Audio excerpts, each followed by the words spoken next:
మన కోళ్ళకి ఎవరు దిష్టి తగిలిందో ఏమోరా. మాట నేను ఎందుకు అనాల్సి వచ్చింది అనేది వీడియో లాస్ట్ వరకు చూడండి, మీకు అప్పుడు అర్థమవుతుంది. లాస్ట్ వీడియోస్లో చూసినట్లయితే మన ఇంట్లో 2 సిటీ కోళ్ళు ఉన్నాయని చెప్పున్నాను కదా. అవి ఎప్పుడూ కలిసే తిరిగేటివి, కలిసే తినేటివి. వాటిని చూస్తే నిజమైన ఫ్రెండ్షిప్ అంటే వీటిదేరా అనిపించేది. మీకు కూడా ఆల్రెడీ చెప్పున్నాను కదా. కానీ ఈరోజు ఏమైందంటే కోళ్ళకి ఎవరు దిష్టి తగిలిందో ఏమో తెలీదు. ఆ 2 జంటల్లో ఈరోజు ఒక్క కోడి లేదనమాట.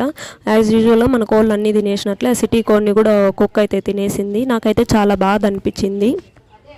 ఇప్పుడైతే ఈ ఒక్క కోడి మాత్రమే మిగిలిందనమాట. దీన్ని ఒంటరిగా చూస్తుంటే నాకైతే చాలా బాధ అనిపించి, మన జీవితం కూడా అంతే, ఎప్పుడు ఎలా మారిపోతుందో అసలు చెప్పలేం కదా. మీ దగ్గర కూడా ఇలాంటి అనుభవాలు ఏమన్నా ఉంటే ఖచ్చితంగా కామెంట్ చేయండి. లైఫ్ కూడా అంతే, ఎప్పుడు ఒకేలాగా ఉండదు. ఈరోజు ఉన్నట్లు ఇంకో రోజు ఉండదన్నమాట.